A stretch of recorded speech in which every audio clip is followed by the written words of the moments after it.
yang saya kasihi,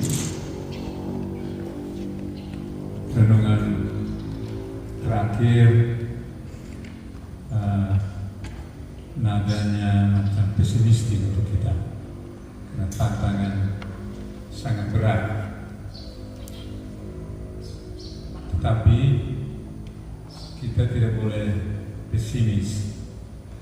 Panggilan kita justru di dalam situasi tantangan yang berat begini, kita menjadi terang, menunjukkan ada harapan. Dan itu didasarkan pada pengalaman sejarah. Sekularisme yang makin kuat sekarang itu kan mulai dengan masa Aufklärung di Eropa, masa pencerahan, ketika akal budi mulai berkuasa, diutamakan, sehingga ilmu pengetahuan, sehingga orang mengerti banyak hal yang sebelumnya gelap selama masa abad pertengahan, dan itu membawa manusia kepada kesadaran. Dengan akal budi mereka bisa menjelaskan segala sesuatu. Muncul aliran-aliran dalam filsafat seperti positivisme, lalu dalam eksegese metode kritik historis yang menafsir semua teks dari segi sejarah. Tapi tantangan itu tidak membuat gereja jatuh, kan? Tidak membuat iman hilang seluruhnya. Gereja masih ada sampai sekarang. Iman masih hidup di Eropa, meskipun dalam kelompok-kelompok awal, ya, kelompok-kelompok kecil, tapi kelompok-kelompok yang yakin akan imannya, dan kelompok-kelompok yang terbuka terhadap kebudayaan dan agama lain. Itu pengalaman gereja seluruhnya. Kalau kita lihat pengalaman serikat kita, Santo Agustinus Jansen mendirikan Serikat Sabda Allah pada saat justru paling gelap untuk Jerman dari segi iman. Ketika kultur Kampf terjadi, Bismarck menjadi kanselir, lalu gereja dimusuhi, harta benda gereja disita, para uskup dan para imam, terutama para uskup yang waktu mengangkat para imam untuk bekerja tanpa persetujuan pemerintah, dipenjarakan. Justru situasi Jerman yang demikian, Agustinus Jansen berpikir untuk mendirikan satu serikat misi. Dalam keadaan krisis, situasi suram, dia mau mendirikan satu serikat misi. Sehingga banyak uskup menganggap ini ide gila. Tapi Agustinus Jansen yakin, karena dia sudah membuat discernment yang mendalam. Pertemuan dengan Uskup Raimondi dari Hong Kong. Pertemuan itu menentukan dia yakin bahwa dia yang dipilih untuk mendirikan suatu serikat misi di Jerman untuk negara-negara berbahasa Jerman. Pada sebelumnya dia menganggap dia tidak cocok. Kemudian umurnya sudah agak tua, dia tidak bisa pergi ke misi. Tapi Uskup Raimondi bilang, Anda tidak harus pergi ke misi, tapi Anda meniatkan misionaris. Itu yang membuat dia berarti dia bisa mendirikan itu. Sehingga dirikan rumah misi di Stalin. Itu artinya. Di tempat kita, para misionaris awal kita di NTT, mereka menghadapi tantangan yang besar dari segi geografis, apalagi di Flores atau di kalau hari lalu kami ke Waipuli, medan tidak kalah yang Flores, kan? Gunung bukit yang tinggi. Bagaimana misionaris dulu harus berkuda mencari umat di kampung-kampung untuk mewartakan sabda Allah. Tantangan berat, sama seperti Manggarai, Ngada, Flores dan gunung-gunung. Tantangan berat sekali. Membutuhkan stamina yang kuat dan perjuangan yang tidak menyerah pada kesulitan. Lalu yang kedua, dari segi bahasa kebudayaan sangat berbeda. Harus belajar bahasa dalam yang sulit untuk orang Eropa. Lalu dari segi kesehatan, daerah malaria kita, lalu higiene kita, tapi mereka berhasil. Banyak misionaris menjadi korban ini dipakai kan, atau kuburnya kita tidak tahu lagi karena mereka kubur di tanah saja. Salib juga tidak ada lagi, kayunya hancur. Tapi banyak yang menjadi korban karena malaria, karena atap kuku itu banyak perawat. Maka pusat misi dipindahkan ke Lapurus karena di sana malaria kurang. Mereka ini sudah berhasil menghadapi tantangan berat, tantangan yang berbeda dari kita. Tapi mereka sudah memberi seluruh hidupnya untuk kerajaan Allah, untuk pewartaan sabda yang isi kerajaan Allah. Itu alasan pertama kenapa kita harus optimis. Yang kedua, Injil menurut kalender liturgi 2 hari lalu yang saya ubah, seharusnya itu perumpamaan tentang kerajaan Allah seperti biji sesali dan ragi. Intinya apa? Bahwa kecil, ragi itu seperti bisa lihat, biji sesali sangat kecil, tetapi dia berkembang karena di dalam sabda itu sendiri, di dalam kerajaan Allah itu sendiri ada kekuatan seperti yang dikatakan, yang ditulis dalam surat Ibrani bab 4 ayat 12. Firman itu hidup dan kuat, lebih tajam dari pedang bermata dua, yang menusuk sangat dalam sampai memisahkan jiwa dari roh.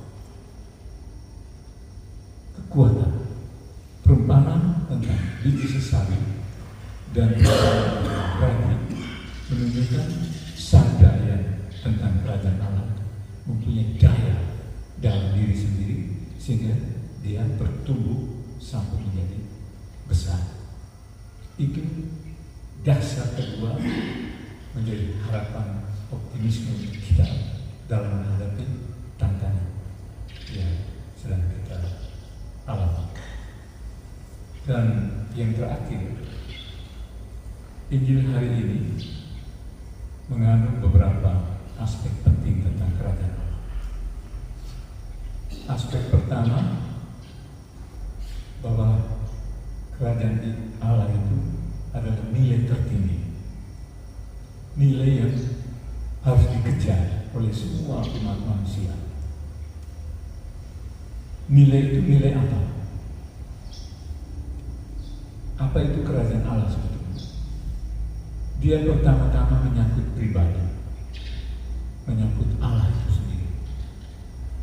Allah yang diwartakan oleh Tuhan Yesus tidak seperti Allah yang dialami umat perjanjian lama dalam bacaan pertama tadi, Keluaran bab 34, yang hanya memandang Musa saja, yang sudah bertemu dengan Tuhan Allah, tapi pancaran wajah Allah di muka Musa itu dipancarkan lagi di hadapan umat.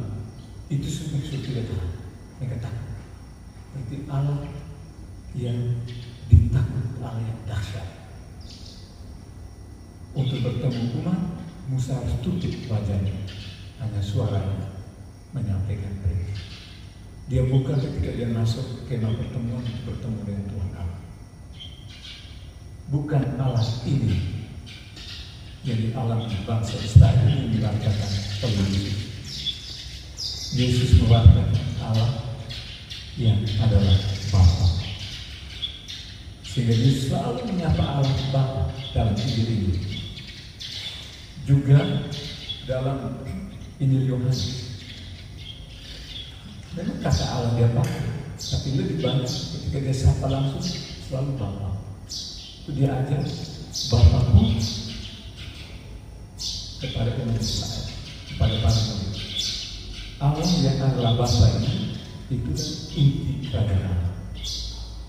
Allah yang adalah Bapa yang hadir. Jadi itu kerajaan Allah menyangkut pribadi yang benar. Allah yang adalah Bapa yang berbelas kasih. Allah yang adil juga.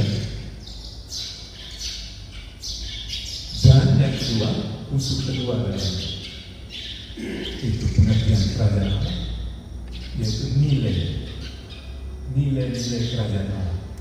Di mana Allah yang adalah Bapa hadir, di sana ada cinta kasih, ada damai, ada keadilan, ada kebenaran, ada semua nilai yang disebut nilai universal bagi kita.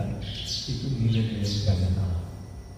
Dan nilai-nilai itu ada di semua agama, ada di semua kebudayaan, sehingga kerajaan Allah jauh lebih luas daripada gereja, apalagi di gereja Katolik saja, jauh lebih luas.